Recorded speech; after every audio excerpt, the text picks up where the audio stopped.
Definitely the W, especially if Sophie Cunningham is going to continue to fight people for messing with Caitlin Clark, because it feels like Caitlin Clark is going to get treated in a certain way in this league for a long time. She's not a rookie anymore. Okay? She's already proved herself. She's won. And then there were some, ladies last night that were trying to go a little physical. Marina Mabrey must have thought she could get away with a sneaky shot at Caitlin Clark and disappear into the background like it was just another play. But what she didn't anticipate was Sophie Cunningham, Indiana's built-in security system with a zero-nonsense policy. From across the court, Sophie was locked in, tracking every move. If Caitlin is the WNBA's crown jewel, then Sophie just became her 24/7, no-holds-barred enforcer. She's not clocking in, she's clocking people. If you ride for Caitlin and Sophie, drop a goat CC and a spicy Sophie in the comments. Marina Mabrey, who knocked Caitlin Clark down. I don't like these cheap shots, though. She got gouged in the eye. Cheap shots can't be happening, and it always happens. No. Caitlin is certainly going to be a storyline. She's a star. She's a dog. And WNBA, seemingly. This wasn't your typical scrap or heated foul. It wasn't even just a hard play. What went down was a primetime broadcast moment with one loud message: disrespect Caitlin Clark, and you won't hear it from the refs, you'll get it face first from Sophie Cunningham. Caitlin didn't respond with complaints, she responded with logo threes that came down like airstrikes. Meanwhile, Sophie set the tempo, test the line, and you'll get checked. Last year, I think something we noticed, and I think a lot of people noticed, is when Caitlin would get bullied, nobody would do nothing. That's right. Nobody would do nothing. It was like, hey, they didn't know, like, whoa, I can't believe this is happening. I can't believe people are doing this to Caitlin Clark. Teammates weren't jumping in there. They bring in Sophie Cunningham. I had no idea. Sophie Cunningham was a black belt at the age of 6. Yeah. Yep. Boom! Wow. JC Sheldon, that's cute. You want to poke her in the eye, then push her into a boom Mabrey thing?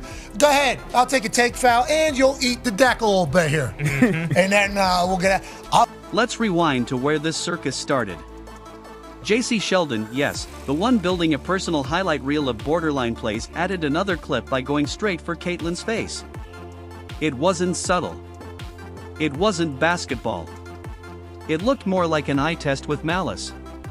Anyone with working vision could see it for what it was, a blatant, intentional jab with no justification. Caitlin Clark was just assaulted. Bad. This is the worst one ever, bro. She was literally poked in the eye, then pushed to the ground by Marina Mabrey. And just as Caitlin was still absorbing the hit to the face, here comes Marina Mabrey, storming in like she's entering a hockey rink. She body-checked Caitlin so hard it looked like a scene from an NHL playoff game. It wasn't hustle, it was a hit job. Marina Mabrey basically just did what Kennedy Carter did on a whole nother. And it all got caught in full detail by the fan cam. Every frame showed it clearly, a calculated shove, full body contact, and Caitlin going down like she just took a blindside sack in the NFL. That wasn't physical basketball. That was flat-out targeted aggression in high definition. The Fever and the Connecticut Sun got into it a little bit last night. Obviously, it all started with an eye gouge into a knockdown from JC Sheldon. Caitlin is up there with the MVP, probably with big feast out in Minnesota. I don't like these cheap shots, though. She got gouged in the eye. Yeah, big time. Gouged in the eye. Marina Mabrey, who knocks her down. Mabrey just goes and shoves her onto the ground. Marina Mabrey, this is ridiculous. Then Pat McAfee chimed in, and he didn't hold back. On his show, he broke the incident down frame by frame, almost laughing in disbelief. That ain't basketball, he declared.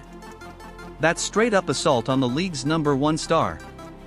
He even joked that Caitlin might need goggles just to survive the season. His panel? Totally in agreement. This wasn't a competitive scuffle, it was personal, and everyone knew it. I don't like the blindside cheap shot. I don't like the poke in the eye. But I don't mind the physical. Yeah, I don't mind a little bit of like competitive, how you doing, keep it moving. Especially at the WNBA with how much is at stake. You know, right now they're at a pivotal time. Yep. There's CBA coming up, I think.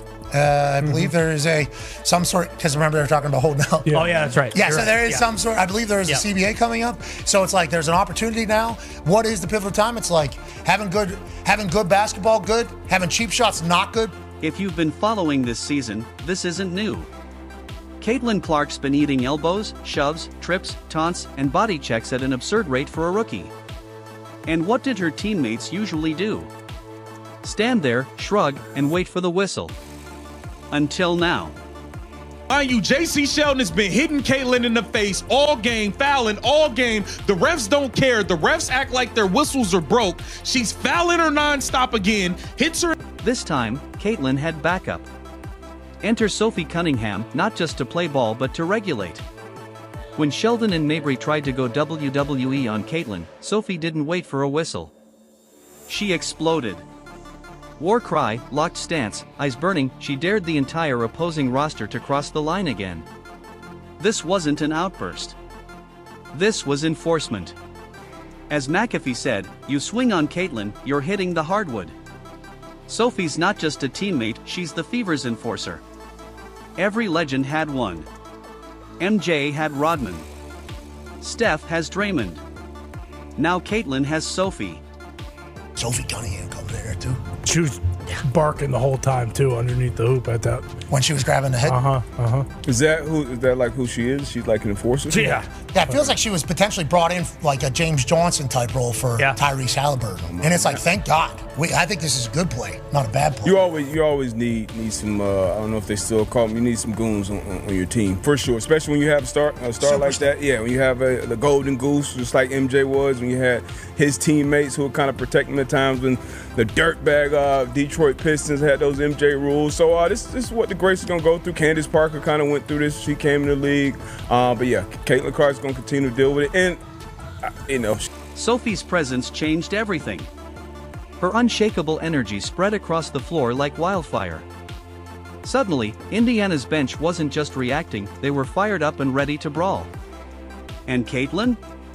She stood taller, flashed that fearless grin, and buried a logo 3 right in Sheldon's face before turning to jaw at the Suns bench. Drop it with no hesitation. Last night, double team, step back, sideways. How you doing? Keep it moving.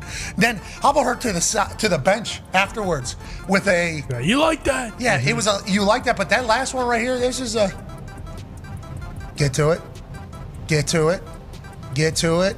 The punch is a. This was the moment fans had begged for. Anyone to stand up and say, enough. And Sophie didn't just stand up. She drew a line in thick Sharpie and dared anyone to cross it. Try that cheap stuff again and see what happens. Message received. She's a needle mover, and she's got an enforcer on the team now, and a black belt having Sophie Cunningham. Don't look now, the Fever about to win WNBA title, just like they're about to win the commission. This wasn't some impulsive rage from Sophie either, it was methodical. Every shout, every scream, every stare was deliberate. She wasn't just guarding Caitlyn, she was challenging the entire league to stop ignoring the problem. Indiana's identity is changing, no longer passive underdogs, but fire-breathing protectors of their own. She's one. She's a needle mover. Caitlyn is the one. No comparison to Caitlyn Clark. Caitlyn Clark is the most must-watch basketball player in world basketball right now. There's nobody that does what Caitlyn Clark does. She's the biggest basketball star in the world. How special and rare Caitlyn Clark is. And the effect on Caitlyn? Instant. The fear, the hesitation, it vanished. She played like she was back at Iowa, free and untouchable. That's what happens when you have someone watching your back. This wasn't just a win, it was a seismic shift in team culture. Now, if you want to comfort Caitlyn Clark, you're going to have to go through Sophie first. Good luck with that. Clark, Marina Mabrey, Tina Charles were assessed with technical fouls on Tuesday. Caitlyn, Marina, and Tina Charles. Technical fouls. That's it. Technical fouls. That's it. And JC Sheldon was assessed with a flagrant 1 foul, and no players were. And Caitlyn, how she handled it all? Legendary doesn't even begin to describe it. She took the cheap shot, walked it off like nothing happened, and stayed laser focused. No complaints. No theatrics. Just waiting patiently for her moment. And when it came, she made it count, falling back, double-teamed, still hit a 3 from the logo like she was on autopilot. We know that they're targets. Yeah. Caitlyn understands it at this point, and I love that she is yet to waver. It's just like, we're singular focus of next game, I'm getting back. Boom. Ice cold. No flinch, no hesitation, just straight fire. Then came the stare down to the Suns bench like, still think I'm soft? No words, just a mean glare, a chest thump, and a war cry that echoed through the arena. I'm the one. Not just a play. A statement. She just texts me. She never texts me during the game. All right. Here is Clark splashing home a three from way downtown. Kelly escorting her back to the bench. JC Sheldon is there with her hand in her face. Pat McAfee couldn't contain himself. He broke down Caitlin's swagger like a scientist analyzing greatness. That look in her eyes, the calm under pressure, he didn't just call her a dog, he said she's that dog. The Kobe MJ Steph kind. And what made it even more epic? It wasn't just about the points. It was about owning the moment. Last season, Caitlin tried to fit in. This year, she's redefining what fitting in looks like. I mean, is that displacement? I think it is. Oh, and Marina Mabrey's going to get ejected. If the officials saw that, Marina Mabrey is going to get ejected. Well, they're going to go and look at it. Look at Mabrey. She's got a scar on one side, a scratch on one side of her face, a scratch on the other side. It's not from the game today. I asked her about it. She's always in the mix. There's a lot of contact here.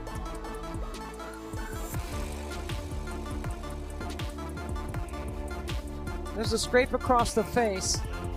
That's what Clark didn't like. Every three she hits now is a thunderclap. Every logo bomb, a cultural shift. She's not just scoring, she's bending the entire court's gravity. Defenders stretch beyond their limits, and teammates thrive in the space she creates. And when they collapse on her, she zips passes through lanes no one else even sees. Like McAfee said, her passes are so perfect all her teammates need to do is catch and finish. The league's waking up. Caitlin Clark isn't adapting to the WNBA, she's shaping it. Indiana Fever fans were chanting, Sophie, Sophie.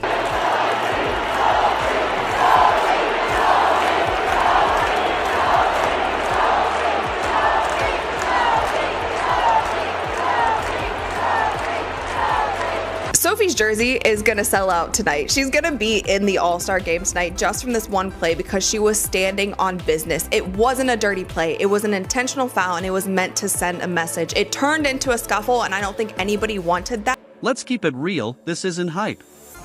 This is legacy being built in real time. Every shot, every stare down, every comeback adds to the story.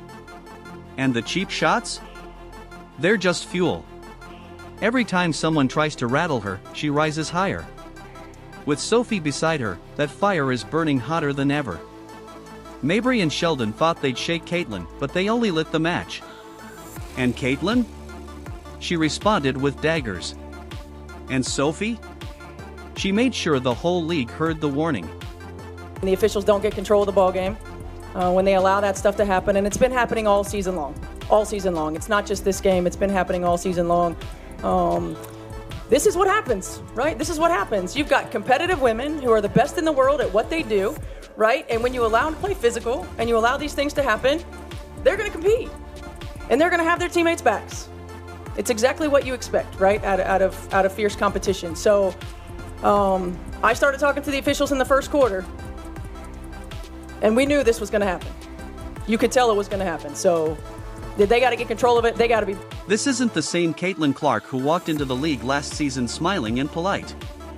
This is a superstar who knows exactly who she is, and now, she's not fighting alone. Sophie's got her 6. And the WNBA? It better adjust quick. Because if you try to rattle Caitlin Clark now, you're going to face the storm. She's not backing down. She's ascending. With fire in her veins and rage in her rebounds, the storyline everyone wanted has arrived. The name is Caitlin Clark, and this league? It belongs to her now. If you're rocking with Caitlin and Sophie, hit that comment section with Goat CC and a Spicy Sophie, smash the like button, and turn on notifications so you don't miss a single second of the era unfolding.